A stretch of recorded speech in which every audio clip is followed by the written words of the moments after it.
మంచిదే కదా, shadow team ఎందుకు? నిన్నటి వరకు మీరే మంత్రులు కదా, నిన్నటి వరకు మీరు మంత్రులు చేసిన వాళ్ళు మీ దగ్గరనే ఉన్నారు కదా, ఓడినా గెలిచినా. వాళ్ళనే షాడో మినిస్టర్స్ గా పనిచేయమని ఉన్నారు, మంచిదే కదా. ఇన్ని రోజులు పని చేయలేదు, ఒళ్ళొంచలేదు, ఇప్పుడన్నా ఒళ్ళొంచ పని చేయండి. షాడో మినిస్టర్ ఉంటే తప్పేముంది?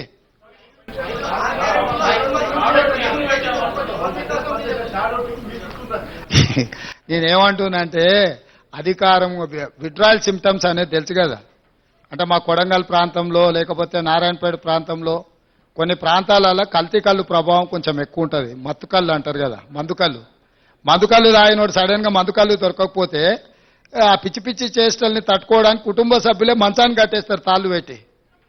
అధికారం పోయిన విడ్రాయల్ సిమ్టమ్స్ తోని కేటీఆర్ అట్లా మాట్లాడుతుండు. కొంతకాలం అతన్ని తాళ్ళు పెట్టి మంచాన్ని కట్టాల్సిన పరిస్థితి ఉంటుంది. ఈ అన్నిటిని మేమేం తప్ప అర్థం చేసుకోము. ఎందుకంటే అధికారం కోల్పోయిన బాధలోనో భయంలోనో రకరకాలుగా మాట్లాడుతుంటారు. షాడో టీం ఎందుకు? అసెంబ్లీలో నీకే మైకిచ్చి నువ్వే సూచన చేయి, నువ్వే సలహా చేయి, మేము తీసుకున్న నిర్ణయాలను విశ్లేషణ చేయమని బాహటంగా అసెంబ్లీలోనే అవకాశం ఇస్తుంటే మళ్ళీ ఇంక వెనకంగా షాడో టీం పెట్టేదేముంది? స్టార్ట్ అయింది కదా, ఇంకా అది ఇప్పుడే మొదలైంది కదా.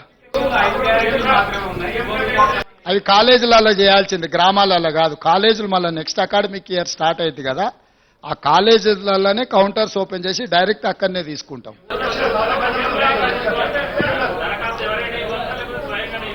ఎవరైనా ఇవ్వచ్చు, దాంట్లో వివరాలు రాసినాయి కదా. ఇప్పుడు తల్లుంటే కొడుకేయచ్చు, లేకపోతే పక్కింటి వాళ్ళు కూడా తెచ్చేయచ్చు. మీలాకటి వాలంటీర్స్ కూడా గ్రామంలో ఇల్లు తిరిగి రాసుకొచ్చి ఇచ్చినా కూడా తీసుకుంటాం.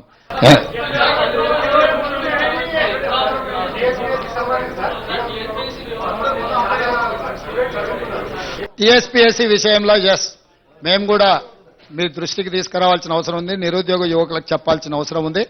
పరీక్షలు నిర్వహించడం కానీ, పరీక్షా ఫలితాలను ప్రకటించడం కానీ, ఉద్యోగ నియామక పత్రాలు ఇవ్వాలంటే తెలంగాణ పబ్లిక్ సర్వీస్ కమిషన్ కు చైర్మన్ ఉండాలి. చైర్మన్ లేకుండా ఈ ప్రక్రియ ఏది జరగదు. ఇది న్యాయపరంగా చెల్లదు, అక్కడ ఉన్న చట్టం కూడా అనుమతించదు. ఇప్పుడు ఉన్న చైర్మన్ గారు మిగతా సభ్యులు రాజీనామా పత్రాలు సమర్పించారు. గతంలో గవర్నర్ గారికి వచ్చిన ఫిర్యాదుల మేరకు వారు కొన్ని నిర్ణయాలు తీసుకోవడానికి రాష్ట్రపతి అనుమతి అడగడము, రకరకాల వివిధ స్థాయిలలో అవి పెండింగ్ లో ఉన్నాయి. వాటిని ఒక్కసారి పరిశీలించిన తర్వాత న్యాయ నిపుణుల సలహా తీసుకొని వీళ్ళని ఆమోదిస్తామన్నారు. కొత్తగా చైర్మన్ సభ్యులను నియమించుకొని పారదర్శకంగా నిర్దిష్టంగా నియామకాలు జరుగుతాయి. ఎవరు ఏ గందరగోళ పడాల్సిన అవసరం లేదు, ఏ విద్యార్థులు ఆందోళన చెందాల్సిన అవసరం లేదు.